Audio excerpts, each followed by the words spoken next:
Hello, sports fans. Today is all about volleyball as we get to talk to one of the most brilliant minds in Philippine volleyball. He has won championships everywhere. Lahat po ng puntahan niya, meron siyang kampyonato. And he is a certified letranista. By the way, he's also back home in the NCAA with Colegio de San Juan de Letran, Coach Oliver Almadro for this episode of Game On the Podcast. Coach Oliver, 5, 4, 3, 2, 1, weak, bitaw, back, palit, piso, malulog ako naman.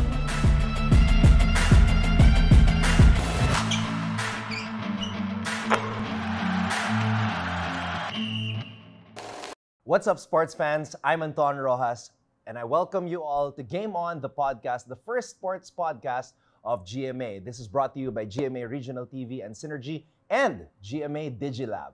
You can catch us on GMA News and GMA Sports on Facebook and on YouTube. And of course, download the episodes on Apple Music, Spotify. Ako po si Coach Hammer, Martin Antonio. And this is Martin Javier. Today we are joined by a guy who has done it all in Philippine volleyball. He has won championships, men's, women's division, and he is also a volleyball executive here in the Philippines. Nandito na the one, the only, the legendary Coach Oliver Almadro. Coach. Nakagulat na yung legendary.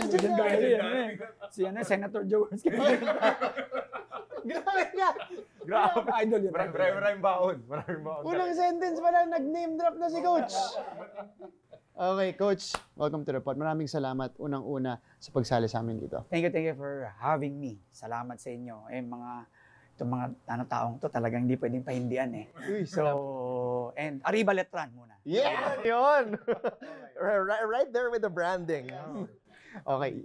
While that's gonna be the core of the conversation here, syempre, marami tayong dapat i-unlock dito kay Coach Oliver Almadro. First off, syempre, kilala ka na as a head coach, as a volleyball executive now, but not a lot of people know your background and your beginnings with volleyball.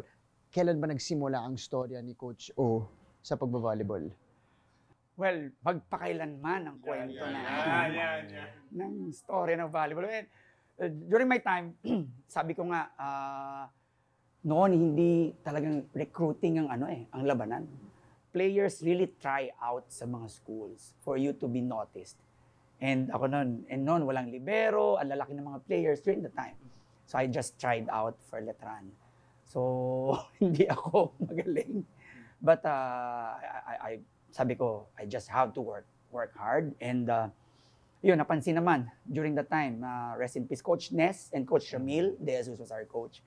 And I worked my way up during that time. Walang scholarship. When you come in, walang scholarship. After a SEM, 25%. After a year, 50%. And syempre, kung nag-aaral ka, kailangan mo ng allowance. And I have to work also. Nagko-coach ako ng mga high school teams. So, while studying. While studying yan, ha? Studying, ang training namin, 7 a.m. Study sa tanghali hanggang hapon. Go to work para may pang-allowance. And then go back home, dun sa way north, Novaliches.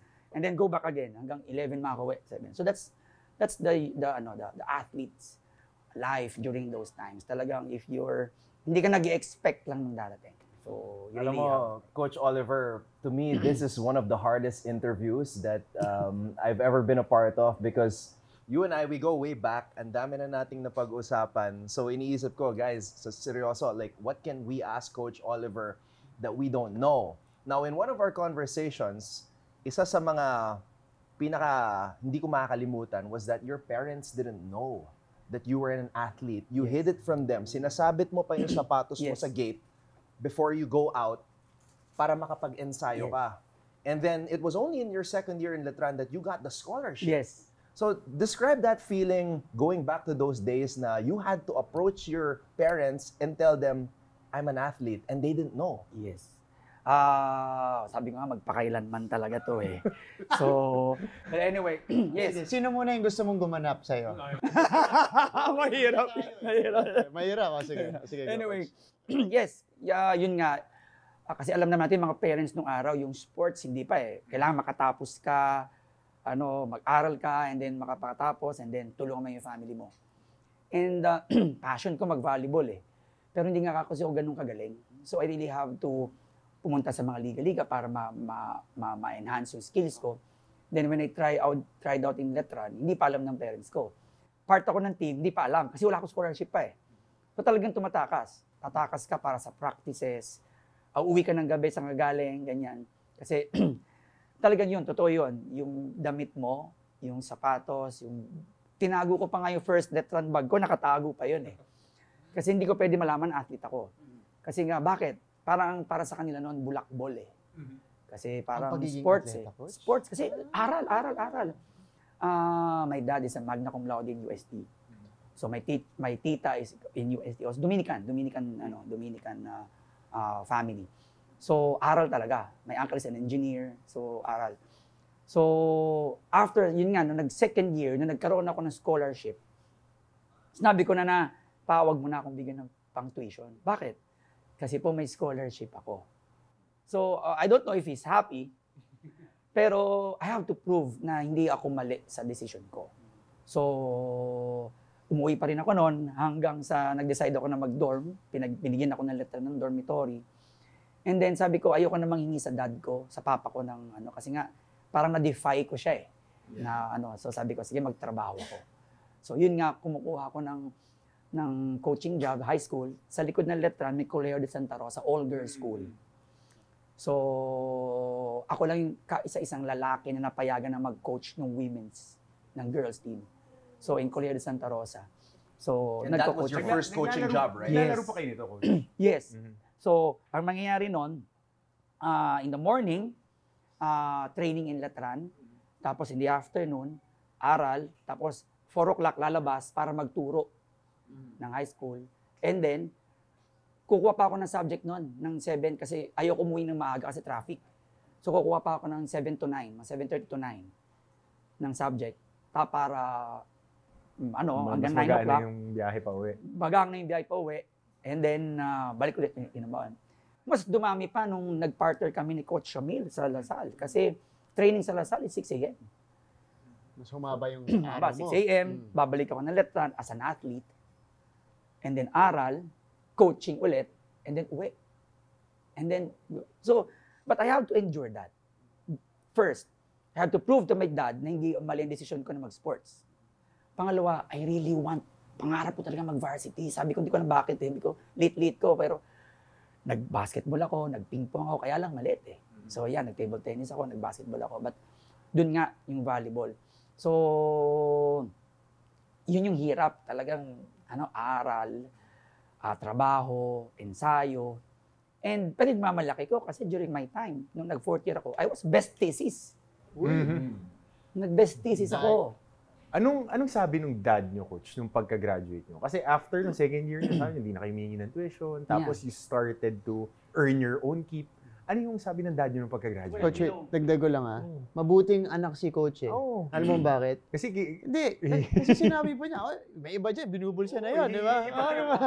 Pero ano sabi, Coach? Anong sabi nung pagka-graduate? Yung mga old school dad, they will just say, bakit? Kaya na naman kita paaralin. Normally, ganon. Di ba? I don't know sa dad. Normally. But I am just, kaya ko na, alam, ganito. Pero syempre, hindi yung masasabi yung mga old school dads na feeling nila. Nagkaroon pa ng friction, Coach? Meron yun na kaya naman kita paaralin eh. Bakit pride kasi ka pa, pride nila yon ng mga dads nung araw eh. But hanggang yung naglalaro na ako, nanonood na siya, tapos nagko-coach na ako noon sa talagang nanonood na siya. So doon ka nalaman, okay, masaya na siya.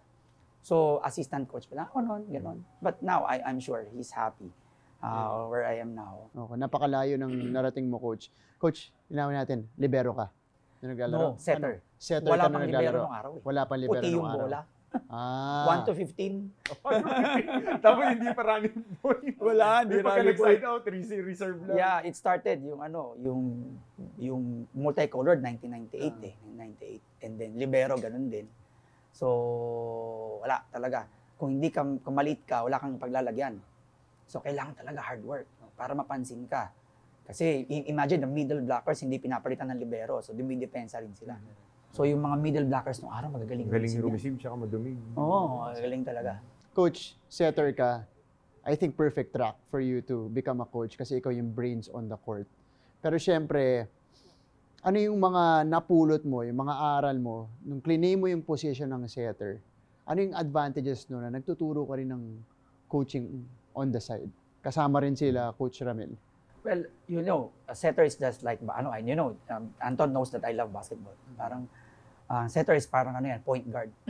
Kailangan talaga you think. As a coach, hindi kailangan magaling ka maglaro eh. Kailangan you know how to think. Yan yun ang mga natutunan ko kay Coach Ness, Coach Ramil. Coach Ness is really a good in-game adjustment man talaga yan eh. Kumbaga sa training, sige, pero pag sa game, ang galing ng in-game Basics lang talaga adjustment. sa ensayo, Magugulat paglaro. ka. Yung ibang posisyon, ibang rotation, naro-rotate niya. Coach Ramil naman, really hard work talaga, training. Kahit dalawa lang yan, magte-training yan. Kahit dalawa lang kami magte-training yan. Kahit after game, ensayo pa rin. Yeah, kami nun sa Letran, ganun din. Walang dull moment. So, and I was undered by yung mga late Coach Kid Santos, Coach Emil Lontok. Yan yung mga nag-handle, naging part ng mga coaching ko. Kumbaga, pick up ka sa kanila eh. So, yun naman yun. And then, so of course, mag-aaral ka din. Pero yun nga, as a setter, normally, yun nga nagiging maayos na coaches, yung mga previous setters. But hindi naman nila lahat. Kasi yun yung setter, you plan. And then, siguro ako, because hindi ako nagagamit, hindi man sa ako nala-line up, taga-abot lang ako ng tubig, tuwalya ng mga teammates ko na magagaling. So, meron kang mga idea na hindi nagagawa. O meron kang mga gustong mangyari na kung ako yung setter, ito yung gagawin ko. Kung ako yung nandun, ito gagawin ko. So, you collate it. Minsan, I write it. So, hanggang sa nagtuturo ka na ako sa mga high school teams, pinagagawa ko na sa mga players ko. So, it really experience nung araw. It's really experience. And the hard work talaga going up. Yun yung... Coach, what I'm hearing here, kasi, again, kilala ka na as Coach O. Akala nila overnight yung success mo. This is a long grind already in volleyball. Dating back to your collegiate days, nung estudyante ka pa. Okay, Coach, did you ever envision any of this na happening? No. No, hindi talaga. Gusto ko magturo. Gusto ko mag-teacher. What yun yung plan mo talaga after graduating? Gusto ko magturo. Gusto ko teacher. But my parents doesn't want me to be a teacher. Kasi lahat na kami teacher. Sabi nila, mag-engineer ka. I was engineering student in UST until third year. And then, nalulung ako sa volleyball. So, nag-tryout ako sa UST, by the way.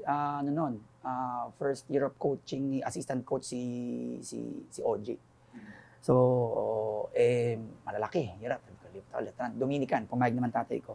Ang hirap nung pagdadaanan mo eh. Para going up, para makita ka as a player. Kasi kung maliit ka, talagang walang puwang nung araw eh. Paano yung mga diskarte nyo nun, Coach? Kasi, yung pagka pinakikinggan ko pa lang yung kwento nyo na, galing kayo ensayo, pasok kayo, sabay tatrabaho, babalik sa klase, tapos tatrabaho. Paano nyo nahahabol yung mga schoolwork? Kaya nga sinasabi ko sa mga athletes ngayon, na wala yan sa mga before, yung mga athletes nung araw. Kasi before, you really allot time. Talagang stricto ka sa oras. Kailangan, natapos yung training mo ng 12:30 yung next class eh. Mabibilis ka maligo, kakain ka, mabilis. Wala nang kwentuhan yan, pasok ka sa klase. And then, during the time, my thesis year, playing, coaching, and then studying, I really allot time. O pang 12 o'clock, uupo ako sa area na to. Kahit ano mangyari, uupo ako by 12 o'clock. Kaya may gawin ako, kaya hindi. So, you really follow the regimented schedule. Yes. Pati sa pagising sa umaga, I live in Novaliches. Pag umalis ako ng 5:05, late na yon. So, kaya you really have to wake 4 a.m., wake up, and then by 4:45, kailangan nakaalis ka na ng bahay. Talagang per minute, talagang ganon. And then, ganon din sila Coach Ramil, Coach Ness during those times. Yung mga coach nung araw, I can say, yung mga coaches ngayon na mababait. During those times, buhok pa lang. Pag nakitang Nung buhok pa lang. Hindi, buhok pa lang, pag nakitang ganito yung buhok mo, alis ka sa team. Alis ka, wag kang mag-ensayo. Kasi bakit di ka nagpagupit? Bakit hindi ka ganon? Bakit may hikaw ka? Bakit may ganon ka? magpakulay lang ng buhok. Ayaw ng mga coaches nun. Parehas kayo, coach, ng kwento ni Coach Ariel de la Cruz. Kasi pag narinig ko siya, laki rin siya kay Coach Nes, stricto. Naging ganun din ba kayo, Coach, when you were starting to coach, especially? Alam mo, dalawang Ariel de la Cruz sa Philippine Volleyball. Ito Kasi si Bong de la Cruz. Dong de la Cruz. Dong Coach pala Ariel Dong. sa amin sa San Beda. Sa San Beda, okay. Who was, by the way, a champion player in Letran. Not only in volleyball, pati track. Nag-champion si Coach Ariel Mas as a bata coach. sa akin, hindi siya Coach. Yung mga younger, parehas lahat na mga laki kay Coach Nes. Stricto. How was he as a coach? Kasi napapanood na, cover na lang namin. Ako napanood ko na lang. Ako Coach Nes, and then naging coach ko siya for 2-3 years. Pero I was with Coach Ramil for a long time. Yun yung experience ko in coaching kay Coach Ramil na yan. As a player naman kay Coach Nes, walang hindi niya pakikialaman yung after school. Minom ka kung gusto mo. Pero walang excuses in the morning. And then talagang pauwiin ka niya. Pagka may konting... Ang naalala ko lang noong araw, dahil maliit ako. So, nag-set ako sa kabilang side. Dahil sobrang likaw, yung mga outside hitters namin, pag na-block ko yun, titigil yung training, paparusahan niya outside hitter. Kasi ang lead ko na, bakit ko pa siya nabablock? Bakit ko siya nagaganon? So, ganon sila. Talagang titigil niya yun. Basta inside. Tapos, meron kaming mga pag di ka umatin na ganito, nalik ka. Parusa. So, yung winning program, Coach, Letran Volleyball. Yung inabutan ninyo, malakas yung team. How was the culture back then? When I came in, nagka-champion ng high school and college ng Letran. Pero nawala yan naging Baste. And then, after a few years, with Father Ed Alaurin, naayos yung sports program ni Letran again. Unti-unti, naka-recruit kami ng mga players. Mga players namin noon, Gino Macailan, national player, Gilbert Campat, Marvin Gotang-Gogan, MVP yon ng NCAA, kahit maliit. Mga ganun. And then the women's namin, Carolino Sisters, Chevy, yung mga time na. It's all boils down into recruitment pa din. Pero sabi ko nga, nung araw, magta-try out yung mga yan. Ang mga coaches, titingnan, pasok ka ba sa criteria ko or not. So, hindi talaga yan na walang offer sheets, walang anything. So, pagka tryouts, Coach, ang dami talagang dumarating. Sumusubok. Yes. Minsan, halika tryout ka sa Letran or punta ka doon, tingnan kita. Now, it's about convincing na tulong na yung mga teammates, tulong na kung ano meron. Pero, benefits pare-pareho. It's all scholarship lang noong araw All scholarship, meals, dorm, that's it. Sana. So, talagang kung ano yung gusto mong school, saan ka nag-click yung feeling mo, you will really stay. Okay, so let's do a short recap of Coach O's. I mean, we just started the show, pero ang dami na nating napag-usapan. So, UST first, and then you went to Letran kasi nga kailangan Dominican. Your parents wanted Dominican school. You're gonna like this. Coach O wanted to go to San Beda. His dream school was Ateneo, but he also thought about going to San Beda, pero because his parents wanted Dominican, he went to Letran. So that's how his Letran connection started. And then 11 years, LaSalle, with Coach Ramil, learning, being together, traveling, sitting beside each other on the bus. And then we go to Ateneo. Papunta na tayo sa exciting part. This is where Coach Oliver Almadro started to be known. It was the year before the three-peat, Coach Oliver. And this was the time na you came from NU, you recruited the Peter Torreses, the Vince Mangulabnans, the Berlin Paglinawans, those guys. Ben Inaudito, grabe, nostalgia years. Coach, during those times, did you envision, nakita mo na ba na men's volleyball was gonna peak and start becoming as popular as it is today? Nung time ko, dahil women's ako matagal, I don't want men. I don't want. Kasi nga, kasi wala akong ipagmamalaki kasi hindi ako magaling na player. Para for me, hindi ko napagdaanan yung hirap nung men team talaga na ako yung star So parang feeling ko, wala akong I'm not worthy. Kumbaga sa men's, parang hindi ko kakayanin. But Coach Ramil, during that time, was insisting na ako na mag-handle ng men's ng LaSalle. Sabi niya, applyan mo na yung men's ng LaSalle. Sabi ko, no coach, gawin natin. Ikaw head coach siya, both men and women. Assistant lang kami. Kami, hindi, women lang ako. Ikaw ako i-recommenda kita. Ganun pa siya. LaSalle. Until si Coach Ramil nagpo-push sa akin na kaya mo na. Siya rin nagsasabi sa akin na na marami kang ideas, alam ko. Pero magagawa mo yan pag head coach ka na. Kasi ganun nag-uusap kami. Ako, ito yung mga statistics ngayon, di ba, computerized. Ako noon, piso. Manual. Nagbibilog ako ng manual. Binibilog ko yung mga piso, ang dami. Binibilugan ko talaga. Coach Samil, ito yung, yung match-up, Coach Samil, baka pwede ito yung gawin natin. Sige, tingnan ko nga, ganun siya. Tapos, dami niya na. Tapos, Coach Samil, matrabaho yan, talagang palo ng palo. Sabi niya, kaya mo na. Mag-head coach ka na. Hanggang sa yun, mag-isa ko na, binild muna. I was being binild. Ooh, okay. Nag-binild muna ako. Hindi ako umabot ng isang season. Patapaumpisa pa lang. And I was recruiting Phil Kainlet to binild. I was recruiting. Ooh. Ang mga na-recruit ko noon, nandun sa binild si Phil Nito, yung Yumang, nandun. Giza Yumang. Yeah. Napapunta This was ko nandun. after sila Kathy I Cuanda. was recruiting Pao Soriano to binild. Oh, before she went I to am the Anderson. ones recruiting them. Phil Kainlet. Tagang konti na lang yun kasi yung teammate niya nagbinil from Saints ko Manila. Saints ko Nagbinil. We go, Phil, ito ka lang. Ganon. I was recruiting them. Ang mga players ko na si Cindy yun. And the head coach during that time is Edwin Leyva. Kinuha nila akong coaching staff. And Benson Bokbok was the sports head. So, and then, during that time, assistant coach ako. Assistant din ako ni Ateneo. Kinuha ko niya, assistant coach pa lang ako. So, after a while, I have to choose. If it's, kasi medyo nung araw marami yung blue and green medyo. Ngayon, medyo na sila. Okay na.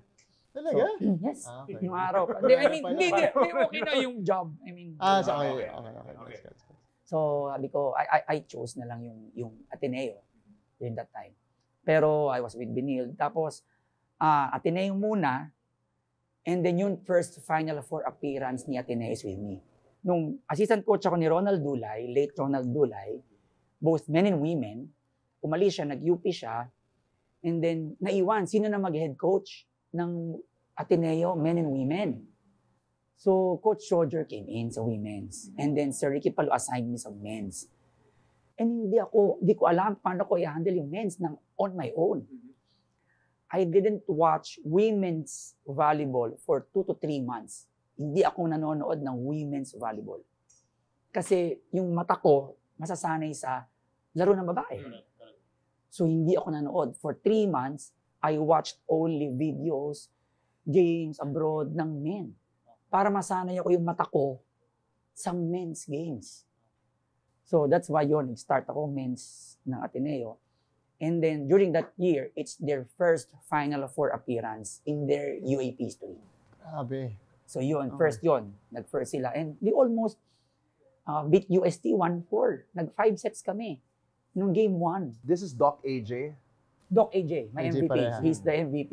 Imagine, middle siya, pero hindi ko siya pinapalitan ng libero. So, Doc AJ. Doc AJ pareha. Shout out. Shout out. Yeah, Doc AJ. Yan, yung mga Who players. does a lot of TikTok as well. Yeah, who's still active now? Beach volleyball. Beach volleyball. Yeah, Team Santo Tomas, player. Yeah. My player during that time. And then, after 2 years, yung manager namin before sa Lasal, Mr. Edwin Lee, asked me to, baka gusto mong tulungan kami sa program ng NU, sa men's. And yung NU men's was number 8. Yung Ateneo, umangat na nag-4th na Actually, second year ko nag-3rd na.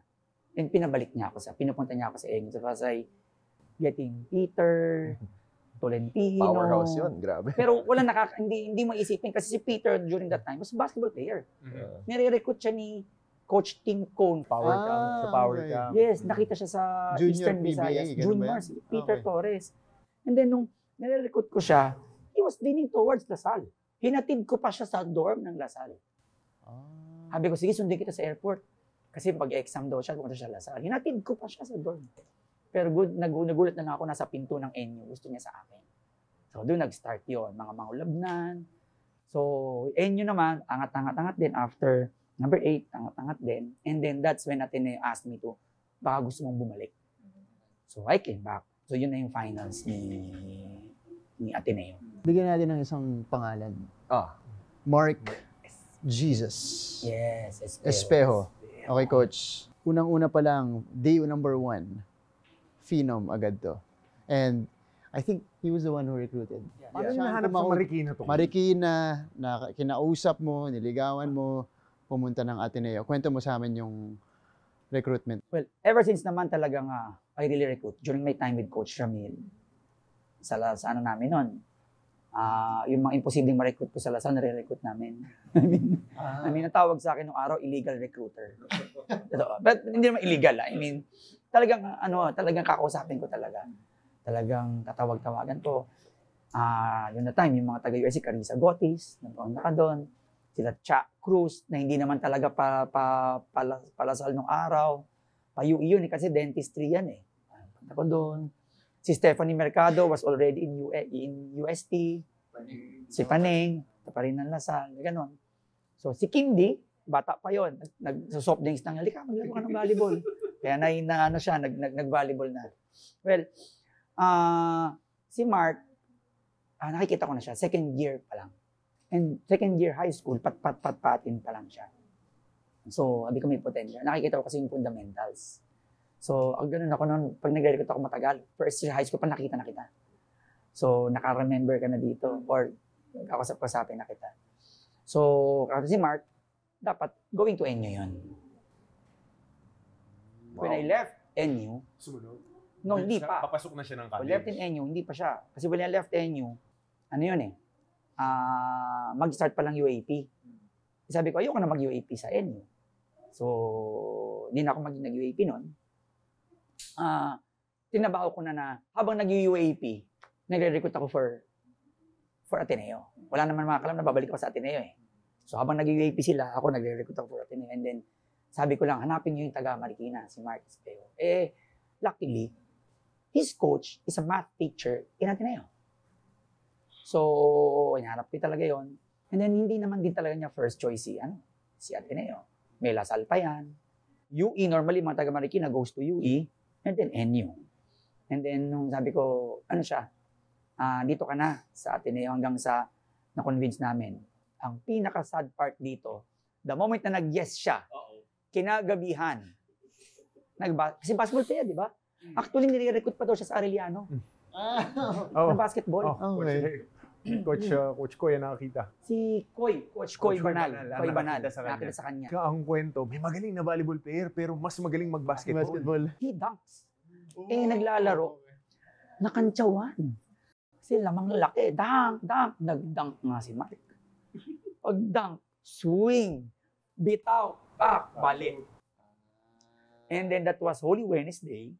Kaka-yes niya pa lang sa amin. And it's his birthday. March 1, birthday. Holy Wednesday, napamura si coach. Ay, ng mga bata, ha? Huwag kayo dunk ng dunk. Yes, okay, dunk ako. I mean, pag nag-dunk man kayo, alam mo. And then, fracture. Holy Thursday, calling me. Yung coach, si Mark, anong nangyari? Nag-basketball. Alam ko, pag sabi nag-basketball, alam ko na. Mag-basketball daw. Asa na siya pinuntahan ko? Ayun nga, nakagano. Huwag niya ipapakas. Sabi ko, huwag niya ipapakas. Basta huwag ipapakas. Nadaling ko kay Doxy. Kay Doxy. Thursday, wala. Friday, wala rin. Saturday, wala. Sunday, wala rin. Monday ko na naipakita. Kawawa naman si Mark, may bali siya. Pero papakita mo kasi sa best sports dun sa Pilipinas. Monday na. Sa mura na Hinintay ko talaga si Doxy talaga. Okay. Hinintay ko talaga. Anong sabi? Pag din niya, tingin ko na x-ray. Ito ko. Kailan pa to, coach? Nakawala na to, pa-x-ray ka ulit. Pa-x-ray, pagkita niya, di ba, just in science, I don't know, mabilis pala mag-heal ang mga bones ng mga bata. Pa 16, 15 lang si Mark nun, 16. So nakita niya, meron ng yung bone niya, may nabubuo na. Sabi ko, Doc, paano yan? Ganon. So, hindi, okay na yan, therapy, Doc. Sabi niya, okay na yan, laban na yan. Laban, therapy na lang yan. Ha? Bali, laban. Sabi ko, Doc, di ba dapat kailangan bakalan yun? Sige, gusto ko baliin ko, tsaka ko babakalan. Huwag na baliin. Therapy na lang. Pero yun nga, si Mark yan, may bukol siya dito, kasi naramdaman yan. But, pag yung block niya, yung isa full, isa hanggang dito lang. Tapos, alam ko, hindi siya full. Hindi siya maka-full rotate, nag-ossify na. Pero, yun ang advice. Kung hindi, babakalan. Pero I guess, napabaga yung healing niya. And hindi siya starter. Nung rookie year niya, si Richie. Na-sprain lang si Richie, tsaka siya nag-start. Gonzales. May lumabas yung Naalala ko, televised pa yun eh. Nung na-sprain siya. lumabas yung LeBron James ng Pilipinas sa volleyball. Volleyball. Tinom talaga. Pero ibang klase kasi. Si Mark hindi siya jump serve before. Ayaw niya yung rumi-receive. Umaga parang so kailangan dinevelop niya. i-instill mo sa kanya yon. And he's, galit siya sa mga, ako push ako ng push, nagagalit. Sabi ko, lagi ko siya china-challenge. Ito ang technique. Sabi ko, targetin mo ako dito. Targetin mo ako dito. Habang dumatakit siya, iwas ako ng iwas. Yung pala, ganun siya ng ganun. Kaya na-master niya yung down line. Okay. Ikaw pa lang yung naiisip niya dun, coach. Okay. Kapag tinatawagan, naiisip niya ako. I have to take for the expectations. Oops! Kasi nga, Bibitinin muna namin kayo, mga kapuso. I call this healthy pressure. On our next episode, more volleyball stories from Coach O. Coach, huwag ka magbukas huwag ka magbukas. Pinipigilan nila ako, huwag ka magbukas. Kasi grabe, kulang nila. Saksakin ako paglabas ko ng Season 81 of the UAAP. Some burning questions that he will answer once and for all. Would you say that your championship during that year was the most satisfying and most difficult championship that you have ever won in your career? How's your relationship with your former players? Is there any fallout? Are you in good terms with them? So like and follow GMA News and GMA Sports on Facebook and subscribe to the YouTube channel. Once again, this has been Martin Javier. Ako po si Coach Hammer, Martin Anton. And of course, please do support the other GMA podcasts as well. My name is Anton Rojas, and this has been Game On, The podcast.